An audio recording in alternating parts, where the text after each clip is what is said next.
All right, guys, welcome to the man cave.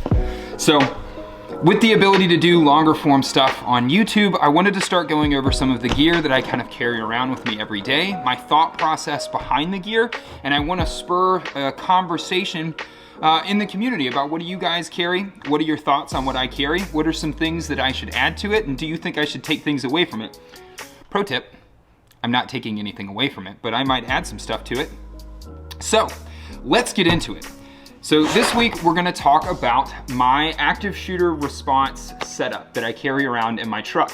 This is a chest rig that I put together with help from High Speed Gear. All of the pouches and everything that you see on here is all High Speed Gear equipment. So it's worth explaining my relationship with High Speed Gear. I don't have much of one. They sent me all of the stuff for free. They reached out and said, we like what you're doing. Can you put together some stuff, utilize some of our products and kind of get it out there in the world? And I said, absolutely, I would love to do that. I had an idea for putting together a chest rig like this, and they helped facilitate it. So let's get into what I carry for active shooter response. And I would like to add, before we get into it, I'd like to add that this is a chest rig, and I obviously have a lot of ammunition on this, and it is purpose built to respond into an active shooter environment. But because of all of the medical gear that I have on this, I could use this to respond to all kinds of different traumatic situations, like car accidents or people just being hurt. So it's good, it's always good to have medical gear in your car, and it is also good to seek out training for basic trauma management stuff. A massive hemorrhage or a massive loss of blood is the easiest preventable cause of death, and yet people die from it every day. If you guys seek out local gun clubs or people like me in your local area that provide Stop the Bleed training, often for free, those classes are excellent trauma management classes that just teach you the basics on how to keep someone alive long enough to let EMS get to where you are. A common misconception is that if we pick up the phone and call 911, that 911 services are gonna be there in the blink of an eye. Depending on where you live, that could take 45 minutes or more before an ambulance actually gets to where you are. So it's really important that we, as concerned citizens, as dads, as fathers, as people that just care about other people, that we carry something around with us that we have fairly quick access to that can make a difference. So let's get into my chest rig. So first thing first, we can get this set up for about $200, not counting all of the gear and equipment that's in it, just the pouches. The base system for this is the AO chest rig. It has a mini V2 map pouch on the front, and this is the mini radio pouch right here, and then one of High Speed Gear's pistol taco magazine pouches. Obviously, there's a lot of different ways that you could set this up, but this is how I set mine up. So let's just start taking things out of this and going through it, and we'll start with some of the most obvious stuff. We'll get all of the ammunition out of the way first. So obviously with my active shooter response, I am gonna start with my concealed carry gun first. So I like to carry extra ammunition for my concealed carry gun. If I have the ability to leave the environment and go retrieve this for medical supplies, then I might need extra ammunition because it is a constantly developing environment that we're in. We should be prepared for everything because we don't know what is going to happen. So extra ammunition for what we're concealed carrying is always a good call. I also have two rifle mags on here. These are two 30-round Lancer magazines filled to the brim. And those are helpful because I always keep my rifle stored under the back seat of my truck. Also, these two things are going to go into that environment in a pair should I have the opportunity. Something that I really like about the rifle magazine pouches in the back is that they do an excellent job of carrying a backup handgun if I wanted to, or if I wanted to just stow this in the vehicle as is, I could keep a handgun in either one of these pouches and maybe store some extra medical gear in the other. I would want to tighten these straps up to kind of secure that weapon more, but this is definitely an option. Now that we've talked about the lethal capabilities that this chest rig has, let's talk about some of the medical and emergency management capabilities that this chest rig has. So the first thing that you'll see is that I have this headlamp just rubber banded on the front of this. I absolutely love rubber bands and hair ties for your gear. Big, thick rubber bands will last a pretty long while, but they also break really quickly if we need to. So if I needed to, I could just grab the headlamp and rip it clean off of the chest rig, and that would free it from it, and then I would have a headlamp. Having a flashlight is really, really helpful, but oftentimes in emergency situations, we need use of both of our hands, and we end up sticking a flashlight in our mouth. When you're dealing with people that are bleeding everywhere, there's probably blood on that flashlight, and you don't want to put it in your mouth. So you will either accidentally put it in your mouth because you're also stressed out, or you'll try to set it or prop it up on something and it just rolls around.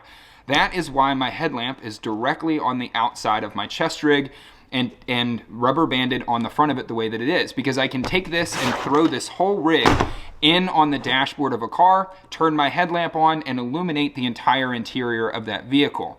The headlamp is a must. If you're asking my opinion on it, anytime you set up your gear for an emergency management kind of environment, you've got to have an additional light source, and there isn't a better light source than a headlamp because it just keeps us hands-free. So while we're on the topic of bodily fluid management, I can point out that on the pistol taco here, because of the bungee cord design, I just shoved some EMS gloves into the side of it. This is super helpful. If we have time to get gloves on, we want to get gloves on. I don't mean this in a mean way, but people are gross. We don't want to get their bodily fluids on us if at all possible. We want to avoid that. Gloves are a good option. Actual true blue latex gloves are the way to go. So in the same category as far as trauma management and hemorrhage control, we want to keep a pair of trauma shears with us. Trauma shears are the most effective way of cutting off clothing from someone that's been hurt. A pocket knife is not the best option because typically you will stab or hurt the person that you're trying to help even more. Trauma shears provide this little nub on the front here that keep you from cutting the person as you're trying to cut the clothes off. Also, the design of the scissors themselves, they're very tough, rugged, and they cut through almost everything. The next thing that immediately jumps out at us on this chest rig here is our tourniquet. This is a super well-designed tourniquet holder just built in underneath the mini map pouch here, and I really like how it works. Sometimes exposing our tourniquet to the world can kind of rough it up and get it dirty, but it's okay. That tourniquet's gonna work just the way it was intended to, and I would rather have it a little roughed up, but easy to get to. It's very, very, very important that we pre-stage our tourniquets, get them out of the packaging and ready to use. If someone needs a tourniquet, they need it now, and more than likely, you are showing up minutes after they needed it originally, which means that you are already behind the 8 ball and running out of time. So pre-packaging our tourniquets and making sure that they're out of any kind of plastic wrap and put together and ready to use is the way to go. I'm gonna do a follow-up video later on talking about some of these basic trauma management skills, but in the meantime, if you look into my playlist on YouTube, I have some videos for pneumothorax or penetrating chest wounds, as well as trauma management with tourniquets, and North American Rescue is the company that makes these tourniquets. They have incredible resources on how to employ those tourniquets properly. It makes a difference that we use them correctly. The next two things that jump out of us on my chest rig would be this tool here and this tool here. This is simply a glass punch. It's just made out of brass and has a sharp end on the bottom of it and is spring-loaded. If you've never used one of these before, these are very handy for getting into vehicle glass. It's worth note that a lot of new vehicles are using the same style safety glass that's on the windshield on their side windows. Typically, you're gonna see this in very nice cars, like high-end luxury cars, and not the everyday people cars. But it is good to know that if you use a glass punch like this and it doesn't immediately shatter that window, you're probably dealing with safety glass and you're gonna need an alternative way to get in there. Typically, if you can get the window down a little bit, you can just kind of rip it out if it is some sort of safety glass. If not, we're gonna have to cut the window, and that's a whole different conversation. The next tool that I keep on the front of this is what's called a shove knife. Shove knives are super, super handy. These are employed by fire departments all over the country. If you've ever used a credit card or a driver's license, something like that, to get into a lock, this is just the device that helps you do that the same way. I really like having something like this on the front of my gear because if I have the ability to use this, this can help me get into environments that I might be locked out of during an active shooter situation.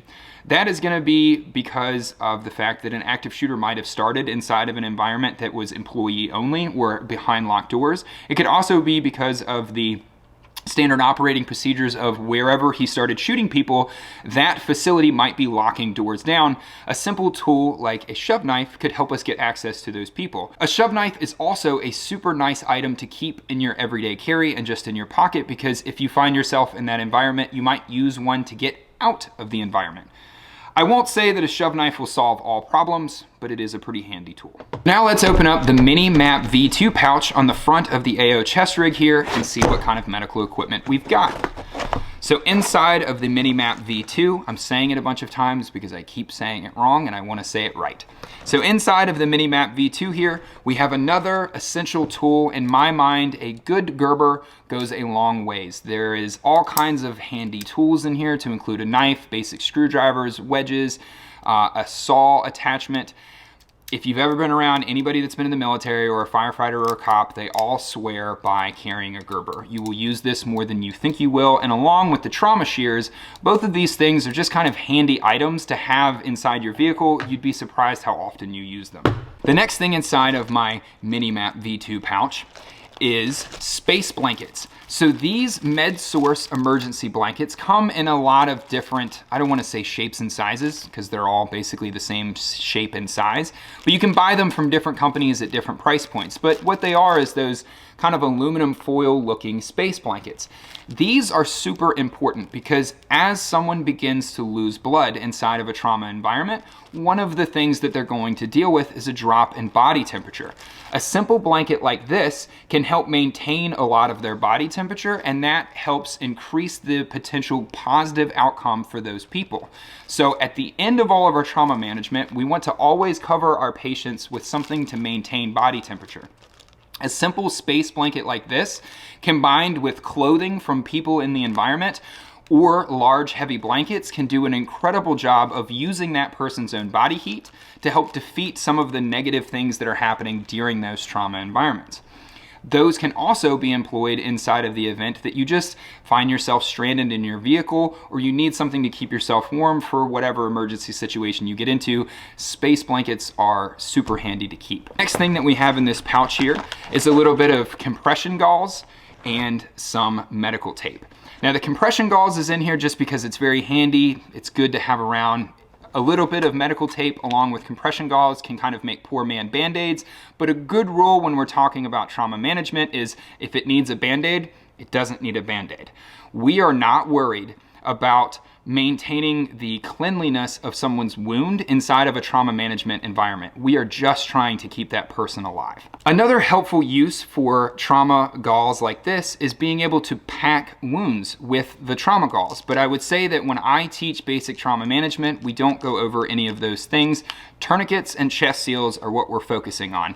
This is not something that I would encourage the average person to do just because of the potential that they could utilize this in a scenario that maybe doesn't need them shoving their fingers in somebody. So this is a little bit more just because I like to have some compression gauze to make poor man band-aids. I also like to have it because I have experience as a firefighter as well as being in the service, and I like the ability to pack a wound if I felt like it. But again, I want to stress the importance. We start with tourniquets. We start with tourniquets. Okay, moving on. We are going to come back to the importance of this basic roll of medical tape in a bit. Moving on to our mini radio pouch here on the side, we have even more medical gear. Now here on the side, we have some quick clot combat gauze, and I will admit that this stuff is pretty cool, but I will also admit that there has been some studies avoiding people using this combat gauze. A quick explanation of what this is that combat gauze is basically super compressed compression gauze, just like I just showed you, but it's treated with a powder chemical that will help cauterize inside bleeding, like internal bleeding in the wound that we're packing. A consideration with things like trauma gauze like this is that that same chemical will kill and eat a dead area around where you're packing this. So if you start putting something like this inside of someone, there is a very high likelihood that the hospital is going to have to remove an even larger chunk of meat from that person because of the negative effects of combat gauze. Combat gauze is fairly controversial inside of the medical world, but it does have a place, it does have a use, and I do like to keep some of it with me. But again, this is not something that I would encourage people that don't have some type of professional medical training to carry. I would not carry this. This is another thing that's going to open you up to some potential legal liability that we don't want to deal with. We aren't going to go shoving our fingers into people that we don't know as everyday people walking around on the street. The main reason that I keep this combat gauze is because I really like the packaging, and again, we're gonna come back to that in a little bit. Next thing that we have inside of here is another tourniquet. You can never have enough tourniquets, and there's only 2 on this chest rig, and the reason that I only have 2 tourniquets on this chest rig is because I have about 4 other tourniquets in the truck. So if I'm in an environment where I can't handle the problem with 6 tourniquets, something has gone catastrophically wrong. Next thing inside of our pouch here is what is called an emergency H bandage. This one, just to make sure, so this is the classical Israeli bandage. It's compressed and packed down inside of this package. If you guys don't know what an Israeli bandage is, they are super duper awesome. But again, this is falling more into our Band-Aid category, and I would not necessarily recommend using this as a first stop. I cannot stress this enough. If we are concerned that someone is going to bleed to death, we're gonna start with a tourniquet. So I know that as you look at the chest rig now, you think, well, that's all that there is? No, of course not. Of course not. If we look onto the side of the chest rig here, we're gonna move this piece of equipment out of the way because we're coming back to it. And I'm gonna pull out 2 of my favorite products ever designed. These products right here are called Halo chest seals. These chest seals are the best chest seals on the market. These are pretty expensive to buy out of your own pocket, but they are well worth the money if you're thinking about putting together a system like this chest rig. Halo chest seals will solve penetrating chest wounds long enough to allow EMS personnel to get there and provide the next higher level of care that that person needs. But mainly the problem that we're dealing with is if someone has a penetrating wound through their upper chest where their lungs are, then their lung is punctured. And what that means is their lung is slowly collapsing because the chest cavity is filling up with air. A chest seal seals that hole and allows the lung to function like it is supposed to function because there isn't a positive pressure inside of the chest and allows the lung to work off of the negative pressure that it's supposed to. Again, I'm going to make a video later on covering some of this equipment and how to use it, but if you look at my playlist below, there is a playlist called Pneumothorax, and it talks about what is happening during a penetrating chest wound. There is a video in that playlist with a little animated cartoon showing you what's happening inside of your chest if you don't know what I'm talking about. The other thing that I really like about Halo chest seals is the packaging that they come in. So inside of each one of these packages is 2 chest seals. That's important because most of the time when someone has a penetrating chest wound, they have 2. They have an entry and an exit. We need to seal both of those holes. But the packaging of this chest seal can also be used to make a chest seal. So when we open this up, if we use the 2 chest seals that's inside, but we have other people that have the same problem, we can rip the packaging apart or use our trauma shears to cut it into the size squares that we need, and then employ our medical tape to make a whole bunch of chest seals. So Halo chest seals, not only are they the best chest seals on the market, but the packaging is super helpful to create more chest seals. And since we just talked about that, let's talk about other things that we have that can make chest seals. We want to avoid anything that's too soft or soggy, like the bag that these space blankets are in, because that's going to get sucked into the chest. We also don't want anything that's porous that can allow air to flow in and out. So think like a t-shirt isn't going to seal airtight like we want it to. But things like the packaging for the combat gauze, side note, we would have to make sure that we use the outside of the combat gauze and not the inside packaging of the combat gauze, because we don't want that combat gauze getting into somebody's chest cavity because we already talked about it. So again, I'm gonna stress the fact this might not be the best thing to carry if you don't have good basic medical understanding to go with it. But we don't have to use our combat gauze package. We can use the packaging that comes with our compressed gauze. We could use the packaging that comes with our Israeli bandage or an H bandage, or we could use a simple Lay's chip bag. A Lay's chip bag does a phenomenal job of making a chest seal. It's almost the perfect size. Rip it in half and you have 2, and they're located basically everywhere in the world. In almost every store there is something like a chip bag. So chip bags are excellent ways to make improvised chest seals if we need to, and all we have to carry is a roll of high quality medical tape to make that happen. If we don't have access to medical tape, then things like duct tape or electrical tape can solve that problem also, but I will say as you start to use different types of tape, you will have a very hard hard time getting the seal that you need, just due to the fact that someone that has that problem, they're going to have blood and other bodily fluid on themselves, as well as the fact that they're going to be very, very sweaty. So getting things to stick to them tends to be an issue. That again is where the Halo chest seal comes into play. These are the gold standard. So the last thing that I want to add when we're talking about our medical capabilities coming out of this is a high quality Sharpie, just a big fat Sharpie. Sharpies are handy for all kinds of stuff, and I keep them on my gear for all kinds of different stuff. They're on every single piece of gear I have. But when we're talking about medical concerns, a Sharpie is very helpful for recording pertinent patient information. Obviously, first responders that are responding to that will be able to look at that patient and identify the sex, gender of the person. They'll be able to identify a rough age. They'll be able to just look at the situation and develop a lot of the information that they need. But a Sharpie can still be very helpful to record things that maybe the patient said to you before they went unconscious, like pertinent medical history or whether or not they have allergies to different things. If you're really on top of your game and you're getting that information from that person, a Sharpie and their forehead is a great place to record that information, because as we look at all of the people that are wounded in that environment, all of their clothing and everything else will eventually get taken off of them as other providers provide that medical care that they need. But something that's not going to go away is their forehead.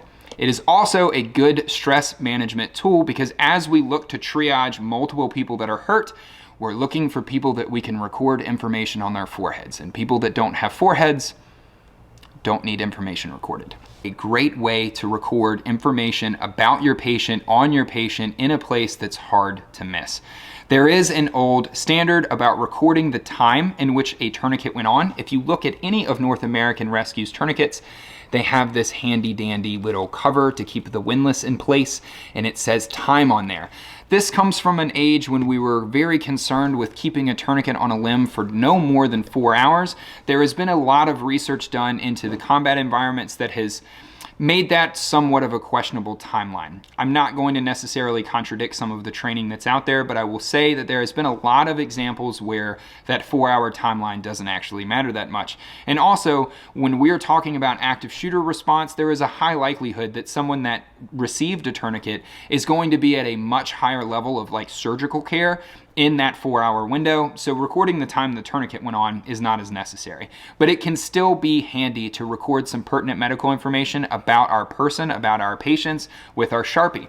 It can also be helpful to just make notes on our own arm about things that are going on. We can record blood pressures on our patient on their foreheads, and we can record blood pressures on our arms.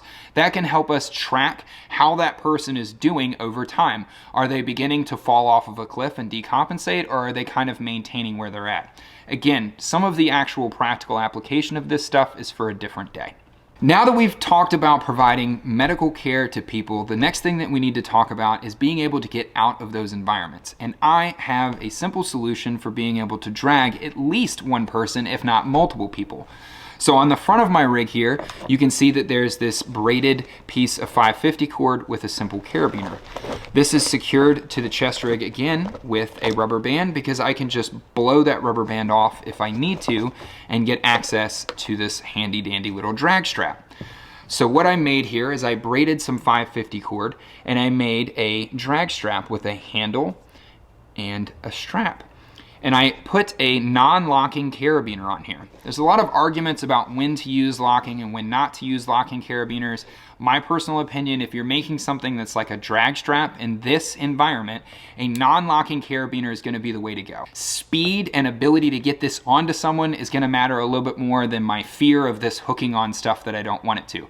I keep this tucked away in that inner pouch of the chest rig in the same place that my chest seals are, so this isn't gonna snag on stuff and prevent me from going somewhere. I'm also not jumping out of helicopters or climbing down cliffs, so the fear of this hooking up and causing a problem for me just doesn't exist. This allows me to quickly clip this rig to itself and wrap it around someone if I wanted to. I could clip it to someone's belt and then use the drag handle to drag them out. I can hand it to someone to drag them from where they are into a safe environment where I am.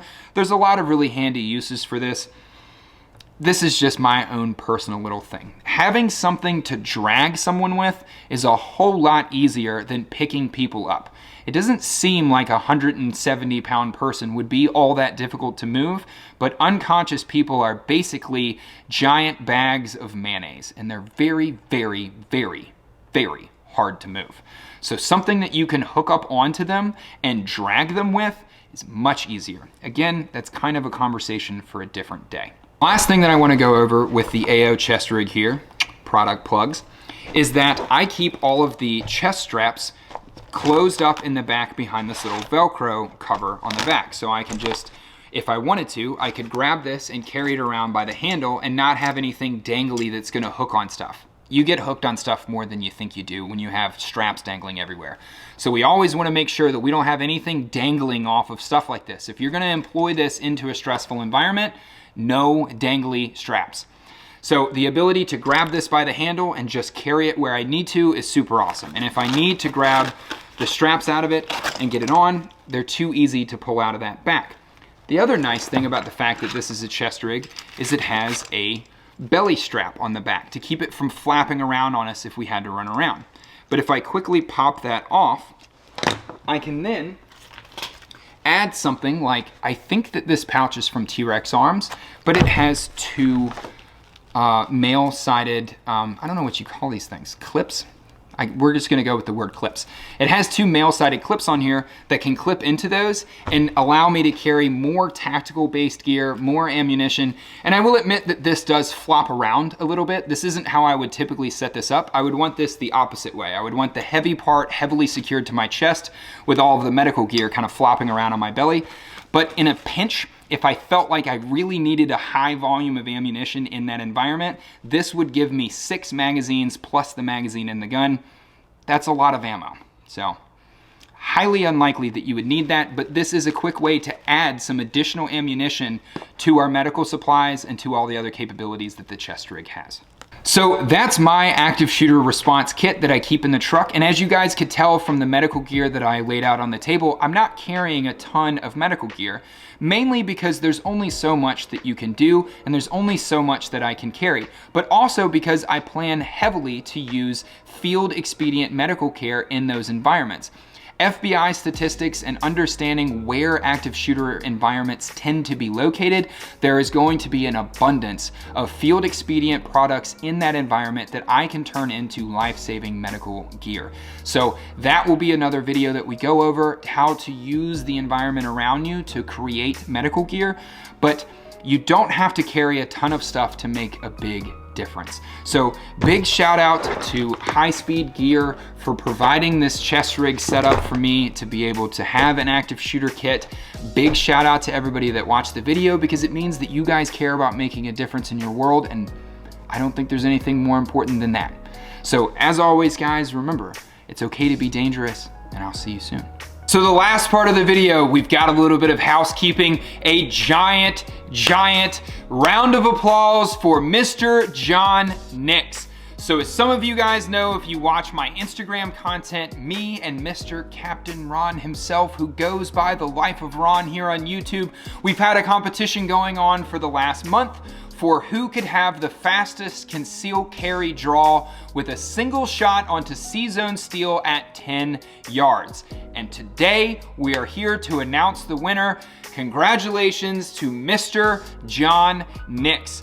John is gonna be receiving from Brute Force Firearms a pair of Walker Razor Ear Pro, a pair of Radian's Eye Pro, a concealed carry belt by Next Belt, and a Bulldog range bag. John is also getting a 507C from Holosun with the ACSS reticle thanks to Primary Arms. That's so awesome.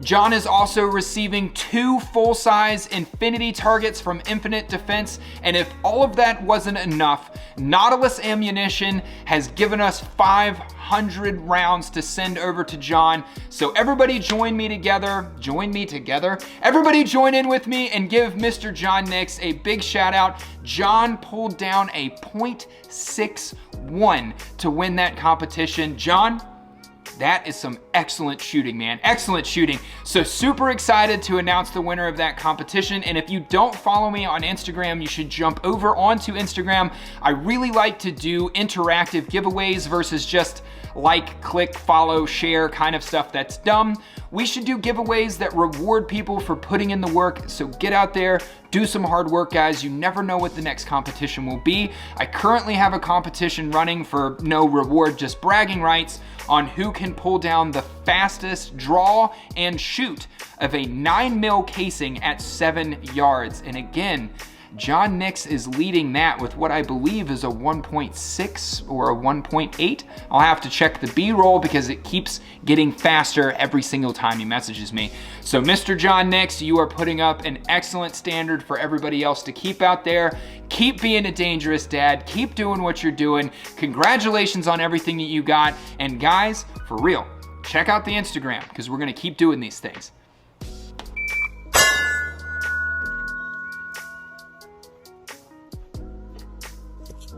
That's the worst grip I've ever had. But let's go to a 61 this time. Ooh, target. Start a tape measure. Here's 30 feet where I was standing. Woo.